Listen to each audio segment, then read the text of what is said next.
கர்த்தருக்கு பரிசுத்த நாமத்திற்கு ஸ்தோத்திரம். இன்னைக்கு நம்ம சங்கீதம் 91வது அதிகாரம் 10வது வசனத்தை தியானிக்க இருக்கிறோம். சங்கீதம் 91:10 ஜெபத்தோடு இந்த செய்திக்குள்ளே கடந்து செல்வோம். கடல் தானே நாடுவாய் பிரித்த எங்கள் தேவனின் கரமே, கடல் தானே நாடுவாய் பிரித்த எங்கள் தேவனின் கரமே, தாங்கியதையினால் வரையில் தயவாய் மாதயவாய், தயவாய் மாதயவாய், தாங்கியதையினால் வரையில் தயவாய் மாதயவாய், தயவாய் மாதயவாய். நன்றியால் பாடிடுவாம், அமேன், நன்றியால் பாடிடுவாம்.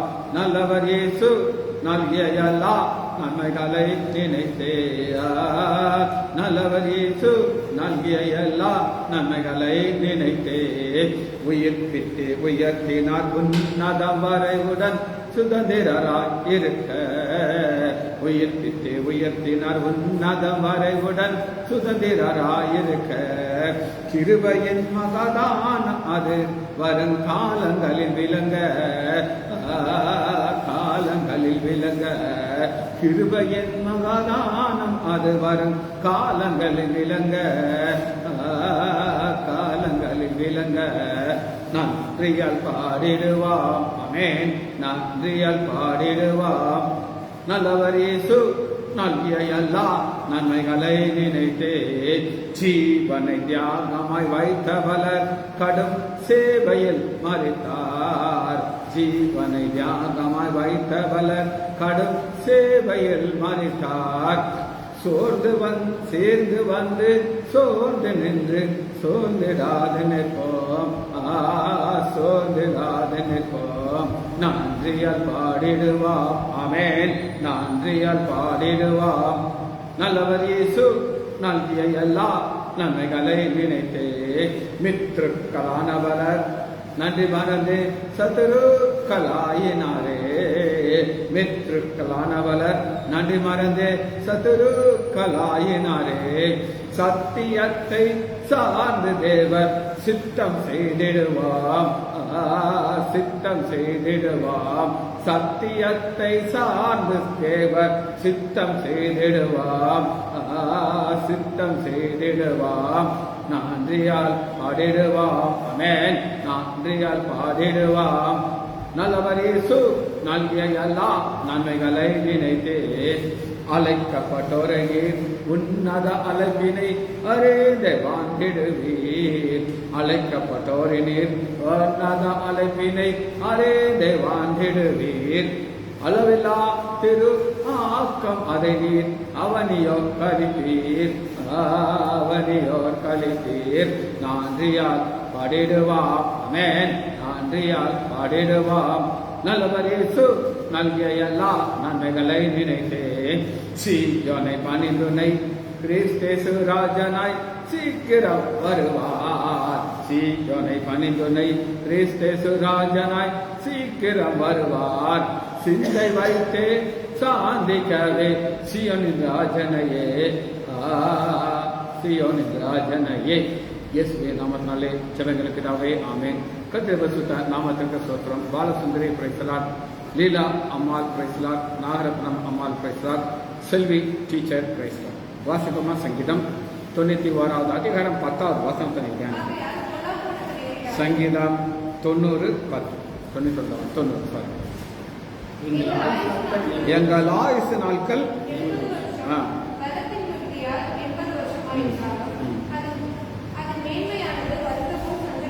சரி. அப்புறம் ரைட், ஆயுசு நாட்கள். இங்க 2 காரியம் இருக்கு. முதல் என்ன சொல்றாரு? 70. ரெண்டாவது பலத்தின் மீதில 80. 2 என்ன வித்தியாசம்? நான் சொல்லிடுறேன். ஃபர்ஸ்ட் ஒரு தடவை வாட்ஸ்அப்பில் ஒரு 2 பேருடைய லைஃப்பை காட்டுறாங்க. 2 பேரும் ஒரே வயசு, அவங்க லைஃப்பை ஸ்டார்ட் பண்ணுறாங்க. ஒரு ஆள் காலையில் சீக்கிரம் எழுந்திரிச்சு எக்ஸசைஸ் பண்ணுவார், ஜாகிங் பண்ணுவார். அந்த இன்னொரு ஆள் சிகரெட் குடிச்சிட்டே இருப்பார். அவர் வாக்கிங் போக மாட்டார், ஒன்றும் செய்ய மாட்டார். 2 பேருடைய ஏஜ் கூடும்போது இவர் நல்லா ஸ்டைலாக அப்படி வாக்கிங் போகிறாரு, இவர் வீல் சேர் வச்சு நடக்கிறாரு, இவருக்கு இது மாற்றிட்டு இருக்காங்க, நம்ம நெபுலைசர். அந்த எக்ஸசைஸ் பண்ணாத ஆள் 70 வயசுல அவர் வேலை முடிஞ்சது மேக்சிமம். ஆனால் பலத்தின் மிகுதிங்கிறது சரீரத்துக்கு அவர் எவ்வளோ எக்ஸசைஸ் கொடுக்குறாரோ அதனால் எவ்வளோ வந்துச்சு 8. சரி, இப்போ ஆண்டவர் உண்டு பண்ணும்போது எந்த ஆயுஸ் வர வச்சிருந்து அதுக்கப்புறம் கொண்டு போனார் நம்ம பார்க்கறோம். ஆயுஸ் பார்ப்போமா? ஃபர்ஸ்ட் ஆண்டவர் உண்டு பண்ணும்போது ஒரு மனிதனுடைய ஆயுஸ் எவ்வளவா இருந்துச்சு அப்படின்னு கேட்டீங்கன்னா, ஆதியாகமம் 5வது அதிகாரம் 5வது ஆதியாகமம் 5 900. அப்ப ஏறக்குறை 1000 கிட்ட வச்சுக்கோங்களேன். 900 ஆதாம் இதுதான் ஆண்டவர் உண்டாக்குனார். இதை ரெண்டா நம்ம டிவைட் பண்ணலாம். எப்படி அப்படின்னு கேட்டா, ஜலப்பிரளயத்துக்கு முன்னாடி ஜலப்பிரளயத்துக்கு பின்னாடி. ஜலப்பிரளயத்துக்கு முன்னாடி ஆயுசு எப்படி இருந்துச்சு அப்படின்னு கேட்டீங்கன்னா, அதை நீங்க தொடர்ந்து வாசிச்சாங்கன்னா சேர்க்கூடிய நாள் 12. அப்புறம் 14 ஏழாவது நாள் 15. 9 ஏனோஸ் 915 சாரி 20ல 962. சரி, எல்லாம் 900 தான் இருக்குது. எல்லாம் இருக்குது 900 கிட்ட போயிட்டு இருக்கலாம். இதெல்லாமே நடந்து போயிட்டே இருக்கா. 23 வாசிங்க பார்ப்போம். ஏனோக்கு 365 வருஷம். 969 வருஷம். மெத்துசலா 900. எஸ், அப்பதான் பிள்ளையை பெறான். புரியுதா உங்களுக்கு? இது ஜலப்பிரளயத்துக்கு முன்னாடி. ரைட். ஜலப்பிரளயத்துக்கு பின்னாடி 11வது அதிகாரம் 11வது சேம் 500 வருஷம் உயிரோடு இருந்து எவ்வளவு 900 எங்க வந்துருச்சு? ஏன் அப்படின்னு நீங்க கேட்டீங்கன்னா, ஓசோன் அப்படின்னு ஒரு படலம் இருந்துச்சு. அது என்ன பண்ணிச்சுன்னா ப்ரொடெக்ட் பண்ணிட்டு இருந்துச்சு. இந்த அல்ட்ரா வயலட் ரேஸ் வெளியிலேருந்து வர்ற ரேஸ் எல்லாம் செஞ்சது ஃபீச்சர் பண்ணிச்சு. அப்போ உலகத்தில் அந்த ரேஸ் எல்லாம் வராது, தடுக்கப்பட்டுருச்சு. இதெல்லாமே பூமியை பாதிக்கக்கூடிய கதிர்கள். இந்த செல்போன் பேசிக்கிட்டே போகிறாங்க, அவங்க பாதிக்கணும் தெரியுமா அவங்களுக்கு? பிரெயினை பாதிக்கும், நிறைய டிசீஸ் வரும். ஒரு பிசியோதெரபிஸ்ட் ஒரு பொண்ணு இருக்காங்க, ஈக்கள் மாதிரி பார்த்துக்க, எப்பா பார்த்தாலும் போன தான் போயிட்டு. நான் சொன்ன உடனே ரொம்ப விவரமா இப்போ இது மாட்டிக்கிறான். புரியுது அவங்களுக்கு? அவங்களால எது இல்லாமல் இருக்க முடியாது. அப்போ ஃபோன்னா எல்லா ரேடியேஷன் யாரை பாதிக்கும்? அவங்கள பாதிக்கும். 13வது வருஷம்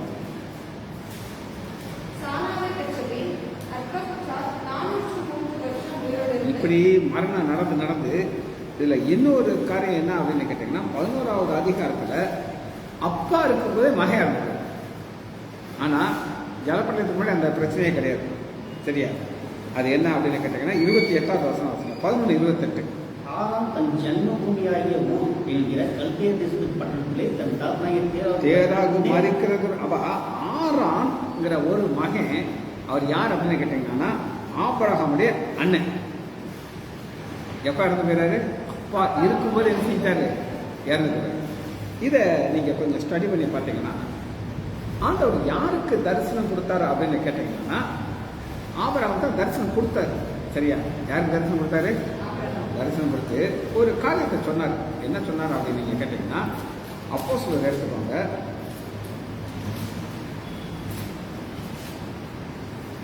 7வது அதிகாரம் 2வது வசனத்துல பார்க்கலாம். 7:2. அதற்கு அவன், சகோதரே பிதாக்களே கேளுங்கள், பிதாவாகிய ஆபிரகாம் 600 முன்னே மெசொப்பொத்தாமியா நாட்டில் இருக்கும்போது மகிமையின் தேவன் அவனுக்கு தரிசனமாக. யாரு? மகிமையின் தேவன். மகிமையின் தேவன்னா அவரை பார்க்க முடியாது, ஒரு சத்தத்தை கேட்கிறாரு, கடவுளை தெரியுது. ஆபிரகாம் தான் முதல் தரிசனம். என்ன சொல்றாரு பாருங்க, நீ உன் தேசத்தை உன் இனத்தை விட்டு புறப்பட்டு நான் காண்பிக்கும் தேசத்துக்கு வா என்றார். ஆனா ஆதியாகமத்துல போன் இருக்கு, இங்க வாங்க. அது 2வது பார்க்கலாம். இப்ப நம்ம பிரச்சனை என்னன்னா, ஆபிரகாம் இப்ப யார்கிட்ட சொல்றாருன்னா, அவங்க அப்பாட்ட சொல்றாரு, தேரா கிட்ட, இந்த மாதிரி மகிமையின் தேவன் என்ன என்ன செஞ்சாரு, கூப்பிட்டாரு, நான் என்ன செய்ய. அவரு உன் வேலையை பாரு. என்ன சொல்லியிருப்பாரு? வேலையை பாரு. ஆனால் இந்த நேரத்தில் யார் இறந்து போயிடறான்னா அண்ணன் இறந்து போயிடறான். இப்போ அப்பாவுக்கு ஒரு சின்ன ஒரு பயம் வந்துச்சு. ஆபிரகாம் சொன்னால் என்ன சொன்னால் ஒரு மகிமேந்திரன் வான்னு சொன்னார். இப்போ நம்ம அதுக்கு கீழ்ப்படியில், அதனால் ஒரு உயிர் பலியாயிடுச்சு அப்படின்னு சொல்லிட்டு என்ன சொல்கிறார் அப்படின்னு கேட்டிங்கன்னா 29 வருஷம் ஆபிரகாமும் இல்லை ஆதியாகமம் 11:29 ஆபிரகாமும் நாகாரும் தங்களுக்கு பெண் கொண்டார்கள்.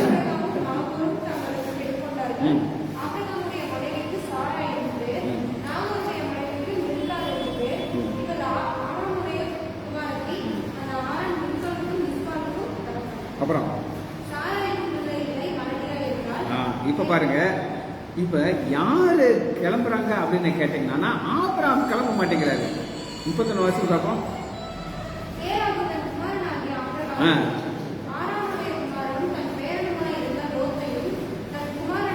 நம்ம என்ன நினைப்போம் நினைச்சிட்டு இருந்தோம்னா யார் தான் கீழ்படிஞ்சா?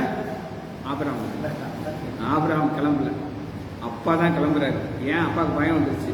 ஒரு உயிர் போயிருச்சு, அதனால இனி என்ன செய்யணும்? கிளம்பிட்டு அவர் தான் கிளம்புறாரு. அப்படிதான் நான் வாசிப்போம். அழைத்து கொண்டு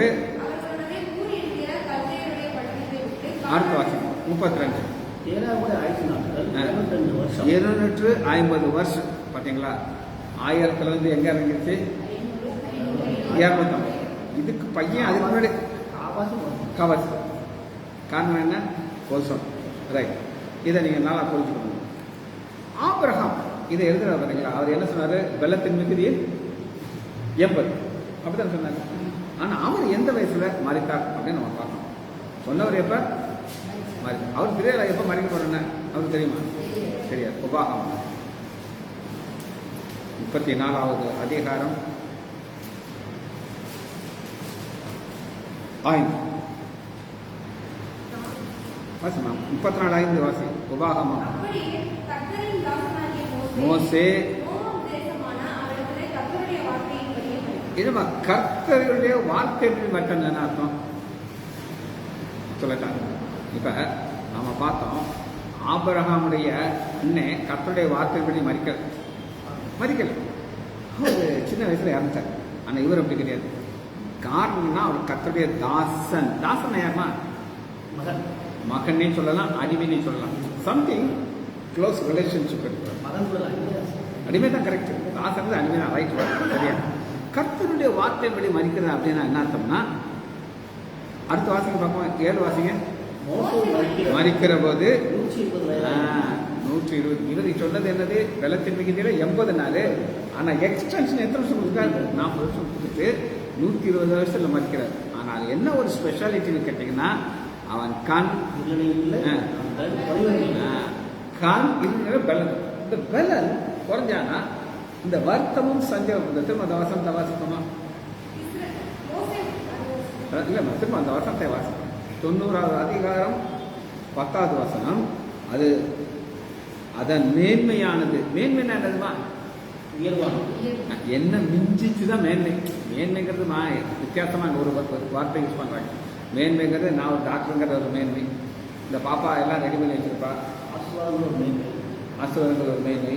நான் ஒரு சர்ஜரி பண்ண போறேன், நான் டக்குன்னு முடிச்சுட்டு வந்துட்டேன்னா சொல்லுவா டாக்டர், எங்கள் டாக்டர். நான் ஒரு உதாரணம் சொல்றேன். என்னன்னா, எனக்கு இந்த பைபாஸ் சர்ஜரி பண்ண வேண்டியது.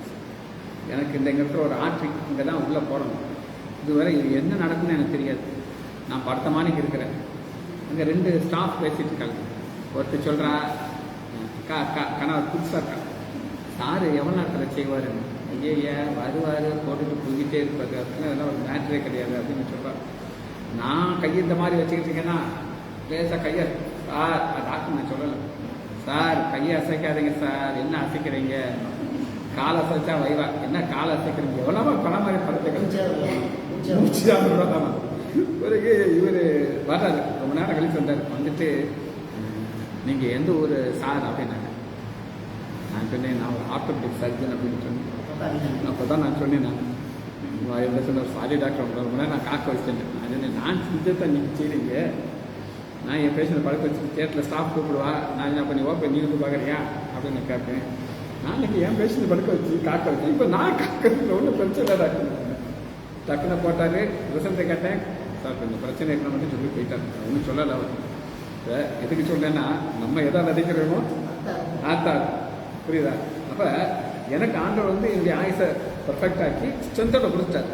ஆனால் அதன் மேன்மையானது வருத்தமும் சஞ்சலம். இந்த வருத்தமும் சஞ்சலத்தை நான் உங்களுக்கு காட்ட போகிறேன். 80 வயசில் என்ன நடக்கும் அப்படின்னு நீங்கள் கேட்டீங்கன்னா, 1 ராஜாக்கள் 11, 1 ராஜாக்கள் முதலாவது அதிகாரம் 16, முதல் 1:1. 1 ராஜாக்கள் 1:1. ஆமாம்.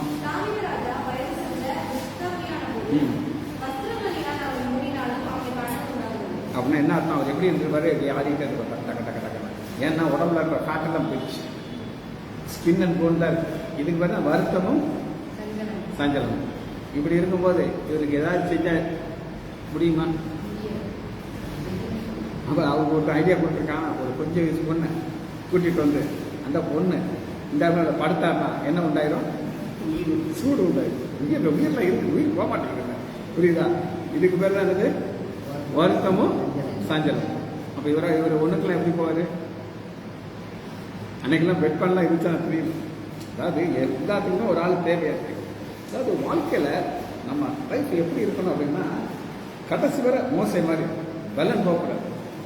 அப்படியே தரிசிட்டு 120 வயசில் பலன் குறையாம இருக்கணும். ஒரு பாஸ்டர் ஒரு சம்பவத்தை சொல்லுவேன். இவர் நல்லா ஜெபிச்சார்னா அந்த சுகத்தை கொடுப்பாருங்கிற ஒரு வரம் பெற்ற ஒரு பாஸ்டர். ஒரு பெரிய ஒரு கோடீஸ்வரன். இவர் துபாயில் பல கோடி சம்பாதிச்சுட்டு தமிழ்நாட்டில் செட்டில் ஆயிருக்காரு. ஒரு 5 ஏக்கர்ல ஒரு வீடு. முதவே சொல்லுனா தான் உள்ளே போக முடியும். இவரை வர சொன்னாலும் இவருக்கு வெயிட் பண்ணிருக்காங்க அப்பாயின்மெண்ட். ஸோ அந்த வாட்ச்மேனை சொன்னோன்னா, நீங்கள் தானே பாஸ்டர், உங்களுக்கு தான் வெயிட் பண்ணிட்டு இருக்காங்கன்னு சொல்லி அவர் சின்ன வெயிட்டில் இருக்கான். அதை உட்கார வச்சு உள்ளே கூட்டிட்டு போயிட்டார். வீட்டுக்குள்ளே வந்து அடுத்த டேக் அவுட் பண்ணிட்டார். யாரை? பாஸ்டர். போகும்போது பார்த்தா சாப்பாடு நேரம், சாப்பாடு கபன வாசம் வீசிட்டு இருக்கு. சரி, இங்கெல்லாம் விருந்துக்கு போல இருக்கு. அங்கே போனால் இந்த ஓனர் பார்த்துருக்காரா, எலும்பும் தோல் தான் இருக்கு, ஒன்றுமே இல்லையா உடம்பு. அவ்வளோ பெரிய கோடீஸ்வரர். அது சொல்கிறாரான், வயத்தை இந்த சட்டையை தூக்கி காட்டுறான். 4 கோடு இருக்காரு. 4 கோடு எப்படி வந்துச்சுன்னா, அப்போல்லாம் ஸ்கேன்லாம் வர்றதுக்கு முன்னாடி வயிறு வலினாட நான் ஒரு டாக்டர் சொல்லியிருக்காரு, நான் உங்களை சரி பண்ண வயிற்று திறந்தார். திறந்தா ஒன்றும் இல்லை, மூடிட்டேன். பிறகு இன்னொரு டாக்டர், ஐயா லூஸு, நான் பார்த்துட்டேன், அப்படி பண்ணேன், இப்படியே 4 பேர் என்ன செய்ய வயிற்றை முடிட்டாங்க. சில அதுக்கு முன்னாடி ஓரளவு சாப்பிட்டேன். இதனால் என்ன சாப்பிட முடியும்னா, அரிசி இருக்குல்ல, ரெகுலர் அரிசி குருணையை பாயில் பண்ணால் கஞ்சி, இதை 2 மடக்கு குடித்தானா 3வது மடக்கு குடித்தா வயிறு வலி வரும். 2 மடக்கோட நான் நிப்பாட்டிடுறேன். அப்போ அந்த கூட இருக்க ஒர்க்கர்ஸ் அத்தனை பேர் என்ன சாப்பிடுவாங்க? மட்டன், சிக்கன் எடுத்து அத்தனை வாசமாக எண்ணெயும் கொண்டு போய் சாப்பாடு கொடுத்தாங்க. ஆனால் நான் குருணையை சாப்பிடுவேன். எதுக்கு சொல்கிறேன்னா, வருத்தமும் சஞ்சலமும் வர்றதுக்கு முன்னாடி பறந்து போயிட்டாலும் ஆசீர்வாதம். அப்படிதானே? இந்த பாடங்கள் தேவையில்லாத ஒரு பாடம்.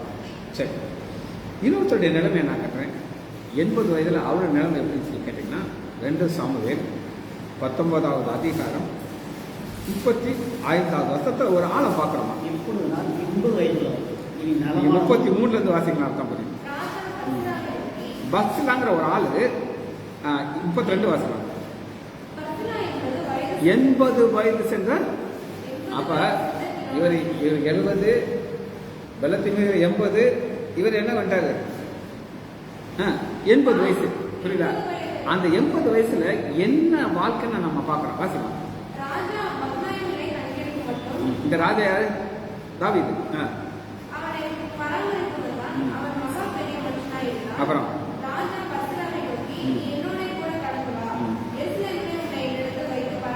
இப்போ ராஜா தாவீது வரப்போறாரு. எங்கே போப்பாரு? அவர் ஊருக்கு போறாரு. அரண்மனைக்கு வான்னு சொல்லி கூப்பிட்றாரு. ரொம்ப க்ளோஸ் ஃப்ரெண்டு, நிறைய ஹெல்ப் பண்ணியிருக்காரு.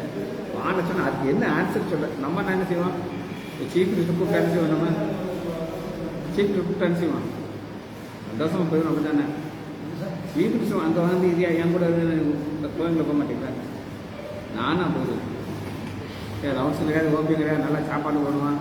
ஆனால் கூப்பிட்றாருல, இவர் என்ன சொல்றாரு பாருங்க. பார்த்து ராஜாவை கூடவே எருசலேமுக்கு வர நான் இன்னும் உயிரோடு இருக்கும் ஆயுத நாட்கள் எம்மாத்திரம். இப்பொழுது நான் 80 வயதில் அப்புறம் இந்நிலமானது இன்னவென்றும் தீராவது என்றும் எனக்கு தெரியுமோ? புசிக்கிறதுக்கும் குடிக்கிறதுக்கும் உங்கள் அடியனுக்கு ருசிகரமாக இருக்குமோ? எதுவுமே சாப்பிட முடியாது. இப்போ நான் சொன்னேன் அந்த மாதிரி தான் எதுவுமே எனக்கு வாயில வச்சா வழங்க மாட்டேங்கிறாரு, தின்னா செமிக்க மாட்டேங்கிறாரு. அடுத்து சங்கீதக்காரனுடைய சத்தத்தை இனி கேட்கக்கூடும். பார்த்தீங்களா? அப்போ மியூசிக் கேட்டப்பட அவருக்கு எப்படி இருக்கு, இரிட்டேட்டிங் இருக்கு. புரியுதா? அப்படிப்பட்ட ஒரு சூழ்நிலை தான் எந்த வயசுல இருக்கும்? 80 இருக்கும். நமக்கு வராதனால தெரிய மாட்டேங்குது. உங்கள் அடியானாகிய நான் இனி ராஜாவாகிய ஆண்டவனுக்கு பாரமாக இருக்க வேண்டியது என்ன? அடியை. சரி, இதுதான் வாழ்க்கை. இது பைபிள் நான் காட்டுறேன். கொடூரமான வாழ்க்கை. அன்னைக்கு நம்மளை பார்க்க யாரும் இருப்பாங்கன்னு எனக்கு தெரியாது. அதான் பிரச்சனை. சரியா? வருத்தமும் சஞ்சலங்கிறப்பா இதை பிரசங்கி இன்னும் அருமையா சொல்றாரு. பக்கம் 800 பிரசங்கி ஒரு ஓல்டேஜில் ஒரு மனிதனுடைய வாழ்க்கை எப்படி இருக்கும்? முதல் வருஷத்துல வாசிங்க. 12-14 சரி 12 என் மகனை 12 பிரசங்கி 1. நீ உன் வாழ்வு பிரயாணங்களை உன் ருசிகளை நினை. தீங்கு நாட்கள் வராததற்கு முன்னும் எனக்கு பிரியமானது இல்லை என்று நீ சொல்லும் வருஷங்கள் சேராததற்கு முன்னும் சூரியனும் வெளிச்சனும் சந்திரனும் நட்சத்திரங்களும் அப்படின்னா என்னதுன்னா, இந்த 12வது வாதிப பிரயாசம் நினைனா உனக்கு மரணம் வராதுன்னு நீ நினைக்க முடியாது. அப்போ இந்த ஓல்டேஜ் ரொம்ப அருமை ஆக்ஷன் வாசிப்பாங்க. 3 வாசிப்பாங்க. மலைக்கு பின் மேகங்கள் திரும்ப திரும்ப வராததற்கு முன்னும் வீட்டு காவலாளிகள் தள்ளாடி இந்த வீட்டு காவலாளிகள் தள்ளாடிங்கிறது என்ன அப்படின்னு நம்ம சொல்றேன். பல்லு தாங்க வீட்டு காவலாளி. இப்போ நம்ம உங்களுக்கு ஒரிஜினல் பல்லா செட்டா? ஒரிஜினல் செட்டு வச்சுருக்கவங்கள பார்த்துக்கிங்களா? அவங்களுக்கு அந்த மேலே எல்லாம் அந்த பிளாஸ்டிக்காக இருக்கும், டேஸ்ட்டு தெரியாது. திடீர்னு சொல்றதுக்கெல்லாம் கலந்துடும். புரியுதா? அதுக்கு பேர் என்னது? வீட்டு காவலாளி. அப்புறம் விவசாயிகள் கூனி போய் இந்த சில பாட்டி மரம் ரோட்டில் நடக்க மாட்டேன், கூனி நடக்குது. எப்படி நடக்கும்? ஒரு பூச்சி ஊதி அந்த பொம்பளை 18 வயசு எப்படி இருக்கும்? ஸ்டைலாக இருந்திருக்கும். 10 பசங்க பின்னாடி போயிருப்பாங்க. இதுதானே? ஆனால் இப்போ பாருங்க, வயசாயிடுச்சுன்னா கூனி ஆயிடுச்சு. எவனாவது இந்த கிளையில் பார்ப்பானா? அடுத்து எந்திரம் அரைக்கிறவங்க கொஞ்சமானால் ஓய்ந்து, எந்திரம் அரைக்கிற கொஞ்சமானா பல்லெல்லாம் போய், அப்புறம் பழக்கனி வழியாய் பார்க்கிறவர்கள் கண்ணு போச்சு. பழகனிங்கிறது கண்ணு. ஏமா கண்ணு எவ்வளவு முக்கியம் அப்படின்னு கேட்டீங்கன்னா, இது இல்லைன்னா ஒன்றுமே கிடையாது. உயிர் வாழ்வோம், பார்க்க முடியாது. அடுத்து எந்திர சத்தம் தாழ்ந்தினால் தெரு வாசல் கதவு அடைப்பட்டு. அப்படின்னா என்ன அர்த்தம்னா, தெரு வாசல் அடைப்பட்டுன்னா தூக்கம் போச்சு. ஏமா எனக்கு நல்லா தூங்குறதுக்கு அந்த தூக்கம் நிறைய எக்ஸசைஸ் பண்ணிட்டு படுத்தா ஃப்ளாட் ஆகிடும். ஏன்னால எதுவுமே இங்கே வச்சுக்கிற மாட்டேன். ஆமாம், அடுத்த வாசிக்கும்.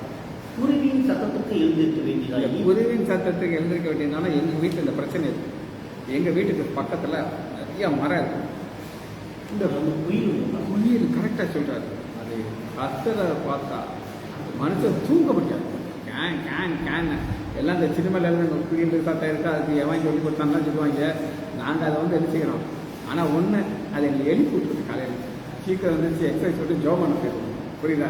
அதுக்காக ஆண்டவர் எழுந்து வச்சிருக்காரு, குயில் அங்கே வச்சிருக்கிறாரு. கீத வாக்கிய கண்ணிகள் எல்லாம் அடங்கி போவது. கீத வாக்கியத்தில் கண்ணிங்கிறது என்னன்னா சத்தம். வாய்ஸ் என்ன செய்யும்? பெரிய பெரிய சினிமா ஹீரோயின் அந்த பாட்டு பாடுவாங்க. அப்புறம் ஏன் அடுத்தவர் வந்துடுறாங்க? இவ வாய்ஸுடைய கலர்லாம் இந்த பிக்சர்லாம் மாறிடும். அடுத்து வந்துட்டே இருப்பாங்க. அப்புறம் மேட்டுக்கான அச்சம் உண்டாகி. மேட்டுக்கான அச்சம் என்ன சொல்லுங்க பார்ப்போம். அந்த ஒரு பகட்டு பந்தா எல்லாம் கிடையாது. நான் சொல்றேன், இந்த பொண்ணுங்கள்லாம் ஏறும்போது 2 ஸ்டெப் ஆயிடுவாங்க, இறங்கும்போது 2 ஸ்டெப்பாக இருப்பாங்க. நான் கையில் அந்த கம்பியை பிடிச்சிக்கிட்டேன். எவ்வளோ வந்து இப்படி இருந்தேன். நான் உளுந்தான்னா இவன் தான் எனக்கு உருளை மாட்டிக்குவான். இந்த பொண்ணு தான். புரியுது அவங்களுக்கு? அதனால தான் நமக்கு பயம். அதனால கையில் ஒரு என்னதை பிடிச்சிக்கணும். இவனை எப்படி பண்ணிக்கலாம்? எத்தனை ஸ்டெப் ஆயிடுவாங்க? 2 இப்போ 60 வயசு எனக்கு காட்டி பார்ப்போம். அப்போ பயம் வந்து புரியுது அவங்களுக்கு. அதைத்தான் மேட்டுக்கான பயம் தோன்றி. அப்புறம் வழியிலே பயங்கள் தோன்றி வாதுமை மரம். இந்த வாதுமை மரம்னா என்ன தெரியுமா? மண்டையெல்லாம் முடியும்னா ஒயிட்டாக போயிடும். என்ன கலர்? பிளாக்லாம் போய் என்னது ஒயிட்டாக மாறிடும். வெட்டுக்கிளி பாரமாகி. வெட்டுக்கிளி பாரம்னா இப்போ ஒரு குச்சி வச்சு நடக்கும்போது வெட்டுக்கிளி மாதிரி தான் நடக்கணும்.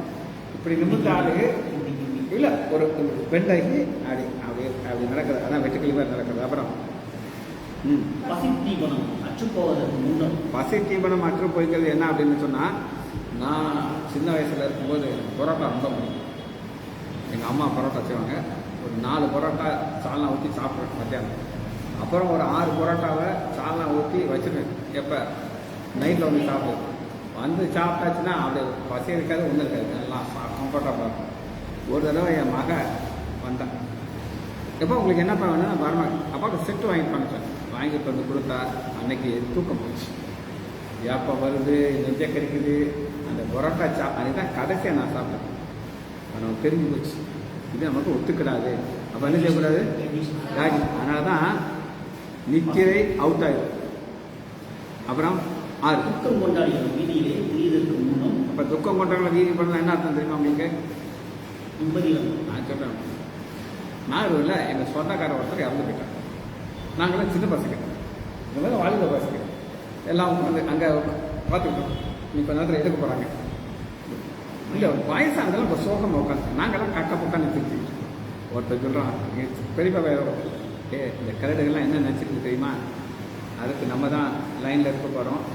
இந்த பசங்களாம் வந்து இதே மாதிரி கக்க பக்கம் நிற்பாங்க, ஆனால் நமக்கு தெரியாது அப்படின்னு அவங்க நினைக்கிறாங்க. புரியுதா? அப்போ இப்போ வாசி பாருங்க. இல்லை இல்லை, இப்போ புரியுதா? அப்போ நித்திய வீட்டுக்கு போகிறதுனாலே அப்போ வீடு வந்து நித்திய வீடு. இந்த வீடு என்னது? டெம்பரரி வீடு. அப்புறம் துக்கம் கொண்டாடி வீதி வச்சிருக்கு. அப்போ வீதியில் திடீர்லாம் என்ன செஞ்சுட்டு இருக்காங்க, கிட்டல் வச்சுக்கிட்டு இருக்காங்க. அப்போ வயசாக நடிச்சுக்கிட்டுலாம் என்ன இருக்கும், இருக்கும். ஏன்னா அவங்களும் எங்கே போக போகிறாங்க, இப்போ இருக்கிற டெம்பரரி விட்டுட்டு நித்திய வீட்டுக்கு போக போகிறாங்க.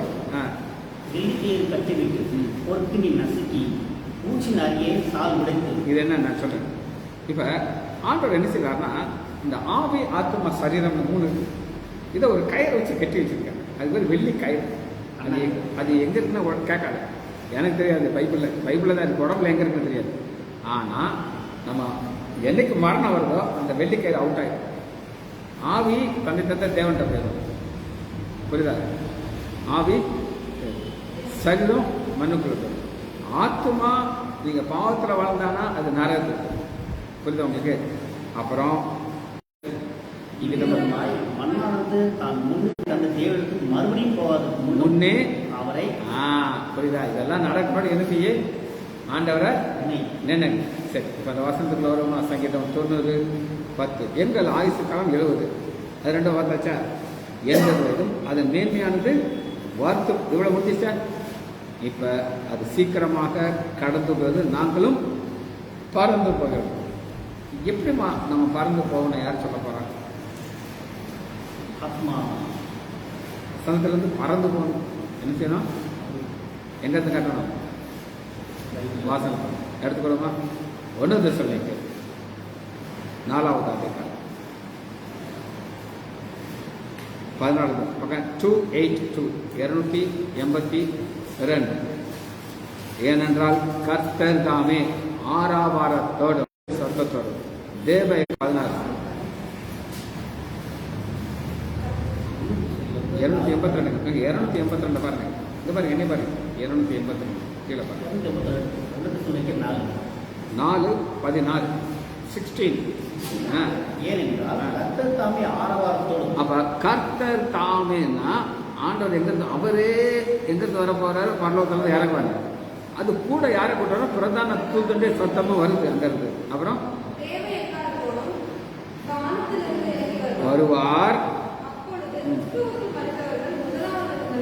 அப்ப மருத்துவங்கள 2 குரூப் இருக்காங்க. ஒன்று கிறிஸ்துவுக்குள்ள, இன்னொன்று வெளியில.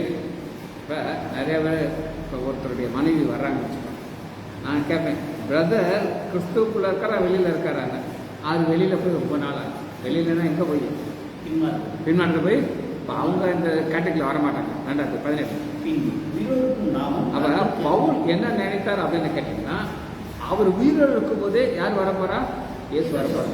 அடுத்து பின்பு இருவருக்கும் நாமும் கர்த்தருக்கு எதிர்கொண்டு போக மேகமே அவர் கூடவே ஆகாயத்தில் எடுத்துக்கொள்ளப்பட்ட ஆகாயத்தில். இப்பதான் அந்த பறந்து போகிறதுங்கிறது, நம்ம உயிரோடு இருக்க நம்ம என்ன செய்ய போறோம்? நமக்கு ஒரு பாடியில் சேஞ்சஸ் வந்து நம்ம செய்வோம். அப்புறம் இவ்விதமாய் எப்பொழுதும் கர்த்தர் கூடவே இருக்கிறோம். கர்த்தர் கூட இருக்கிற ஒரு அனுபவம் எப்போ வரும் அப்படின்னு கேட்டீங்கன்னா இயேசு கிறிஸ்துவோடு கூட இருக்கும். சரி, தேவ கோபம் ஒன்று செய்யாதுங்கிறத நம்ம பார்க்கணும். தேவ கோபம் இப்போ நான் சொன்னேன், கோபம் அழிக்கும் அழிக்காமல் இருக்கும். சங்கீதம் 78வது அதிகாரம் 38வது 78 அவர்களை அழிக்காமல் மன்னித்தார். பார்த்தீங்களா? இப்போ உங்களை ஒருத்தர் வந்து மன்னிக்கிறாருன்னா உங்களுக்கு எப்படி இருக்கும்? சந்தோஷமா இருக்கும். ஏன்னா அழிக்காம மன்னித்தார். மன்னித்ததுனால என்ன ஒரு நிச்சயம் இருந்துச்சு அப்படின்னு கேட்டீங்கன்னா, ஒரு வசந்த வாசி நம்ம முடிக்க போயிடும். யோபு 19வது அதிகாரம் 25வது 19:25 போதும். மீட்பர் அப்படின்னா யார் பாருங்க? இயேசு. அவர் ரத்தத்தை சிந்தி நம்மளை மீட்கிறார். அவர் எப்படி இருக்காரா? உயிரோடு இருக்கார் என்றும் அறிந்திருக்கிறது ஒரு நாலேஜ். என்னது நாலேஜ்? இப்ப மேரி இந்த பாப்பா வர ஹாஸ்பிட்டல் வேலை பார்க்கறேன். உனக்கு சப் கேபிட்டல் ஃபிராக்சர்னா தெரியுமா? தெரியுமா? தெரியாது. உனக்கு என்ட்ரோட்ரோகான்ட்ரோ ஃபிராக்சர் தெரியுமா? டிஹெச்எஸ்னா தெரியுமா? ஒன்றுமே தெரியாது. ஊசி மட்டும் போட தெரியும். அவன் லேட்டாக வந்த பிள்ளை எல்லாம் கற்றுக்கிட்டான். உனக்கு தெரியுமா தெரியாதா? ஏமா இந்த பொண்ணு முன்னாடி ஒருத்தி இருந்தான். என்ன விவரமான சின்ன மாரிஸ் அவ பேர். அப்படி பார்த்துக்கேன். சின்ன மாரிஸ் ஒரு ஸ்டூடெண்ட், ஒரு ஸ்டாஃப், தேட்டர் ஸ்டாஃப். ஒரு சர்ஜரி பண்ணும்போது அந்த டாக்டர் ஒன்று போடுறாரு, அந்த கம்பிக்குள்ளே போக மாட்டேன்.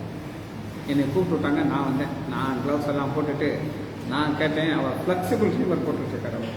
நான் ரிஜிட் ட்ரீமர் கேட்டேன். உடனே அந்த பொண்ணு இவர் ஏதோ ஒன்று போடும்போது சொல்ல, சார் அதெல்லாம் போகாது சார் எப்படி கையை கட்டிட்டு இருக்கோம். அவரு எம்எஸ்சி முடிச்சுட்டு திணறாரு. என்ன செய்றாரு? இவன் என்ன செய்யறான்? போகாது சார். அது எப்படி சார் போகுங்கிறது? நான் கூச்சமாக இருந்துருக்கு. பிறகு நான் திரும்ப நான் போட்டோம்னா டக்குன்னு போயிடுச்சு. போன உடனே நான் போடுறது தான் போட்டேன். அப்போ நான் ஜெர்மன் பண்ணிட்டு போட்டேன். அப்போ அந்த அனுசரிச்சு சொல்கிறாரு, சார் இதுக்கு முன்னாடி நான் ஒரு கேஸு, அப்போ இந்த இடத்துல ஒரு ஷோல்டர் ப்ளீடிங் இருந்துச்சு. அது கோபி டாக்டர் இன்னொரு டாக்டர் இவரும் சேர்ந்து பண்ணுறாங்க. அவங்களால நிப்பாட்ட முடியல. உடனே அவர் என்ன சொல்கிறாரு, சார் நியூரோ ஆர்ட் ஏதோ ஒரு சர்ஜன் இருக்கார், அவரால் அதை நிப்பாட்ட முடியும், நீங்கள் அவரை வர சொல்ல முடியுமா சார்? அதுனே நீங்கள் ரொம்ப நேரம் நான் வர்றேன்ட்டு நான் போய் ஜூம் பண்ணேன். ஜெபம் பண்ணிவிட்டு அவங்க என்ன தப்பு பண்ணாங்கன்னா சக்ஷன் போட்டுக்கிட்டு இருந்தாங்க. நான் எல்லாம் அமைக்கி பிடிச்சிக்கிட்டு லேசாக ஒரு ஆட்டுக்கு டக்குன்னு பிடிச்சிட்டு சூரிய கூட நின்றுச்சு. அதுன்னே நீங்கள் இது மேலே எதுவும் பண்ணாங்க, அப்படியே க்ளோஸ் பண்ணிடுங்க நான் சொன்னேன். அதை பார்த்துக்கிறது தானே. இப்போ 2வது சர்ஜரி பண்ணும்போது நான் ஜெபம் பண்ணிட்டு கம்பி போட்டால் போயிட்டு சொல்லுவேன். அப்போ நான் முழங்கால் போட்டு ஜெபம்போது அவர் சொல்கிறார், சார் இந்த ஜெபம் பண்ணுறதெல்லாம் நான் நம்ப மாட்டேன். இப்போ 2வது தடவை நீங்கள் ஜெபம் பண்ணிட்டு போட்டீங்க, அவரும் உங்களோட கூட படிச்சிருக்காரு, திணறாரு போட்டார் சார். எனக்கு நம்பிக்கை வந்துச்சுன்னு சொல்கிறாரு. எதுக்கு நான் சொல்கிறேன்னா, நாலேஜ் அறிந்திருக்கிறேன். உனக்கு தெரியாது, உனக்கு தெரியும். ஆனால் நீ கம்பி போட்டுருவியா? அசிஸ்டம் பண்ண முடியும். புரியுது உனக்கு? நாலேஜ். ஆனால் இது அது கிடையாது. இயேசு திரும்ப வருகிறார் ஒரு நாலேஜ். அப்புறம் 27 என் கண்களை அவரை காணும். இவர் 26வது வசனத்துல என் தோல் முதலான அழுகி போன பற்றி. தோல் அழுகி போச்சுன்னா எப்பமா அழுகி போகும்? செத்து போனா அழுகி போகும். அப்படித்தானே? சும்மா அழுகும் தோல் அழுகு, சும்மா அழுகி போகும். தோல் முதலாக அழுகி போன பின்பு நான் என் மாமிசத்திலிருந்து தேவனை பார்ப்பேன், நான் மறித்துருவேன், அடக்க பண்ணப்படுவேன். அப்புறம் நான் செய்வேன், உயிரோடு இருப்பேன். புரியுது உங்களுக்கு? மரணத்துக்கு அப்புறம் எனக்கு ஒரு வாழ்க்கை இருக்கு. அதைத்தான் நான் சொல்ல. அந்த மரணத்துக்கு அப்புறம் இருக்கிற வாழ்க்கையில் நான் யாரை பார்ப்பேன்? என் மீது ஒரு உயிரோடு இருக்காரு நான் பார்ப்பேன். இன்னைக்கு நமக்கு ஒரு மரணம் உண்டு. எந்த வருஷம் நமக்கு தெரியாது. அது 70 இருக்கலாம், 80 இருக்கலாம், அதுக்கு மேலே இருக்கலாம். ஆனால் நமக்கு அவரை பார்ப்போம். எப்படி பார்ப்போம்? உயிரோடு ஜெபிச்சு முடிப்பாமா? மகா இறக்கமும் கிருபையுமுள்ள பிதாவே, துதிக்கிறோம் ஐயா. மத்திய ஆகாயத்திலே ஒரு நாள் எங்கள் ஆண்டவராகிய இயேசு கிறிஸ்துவை நாங்கள் சந்தித்து இவ்விதமாக நாங்கள் அவரோடு கூட இருப்போம் என்ற நிச்சயத்தோடு இந்த ஓட்டத்தை கொடுக்கிறோம் ஐயா. நாட்கள் வெகு சீக்கிரமாக கடந்து போகும். ஆனால் கடகாத ஈசர் எங்களோட கூட இருக்கிறதுக்காக நன்றி. பிள்ளைகள் ஒவ்வொருவரையும் என் ஆண்டவராகிய இயேசு கிறிஸ்துவின் நாமத்தினாலே ஆசீர்வதிக்கிறேன். இயேசுவின் நாமத்தினால் சிவங்களுக்கு பிதாவே. ஆமேன், ஆமேன், ஆமேன்.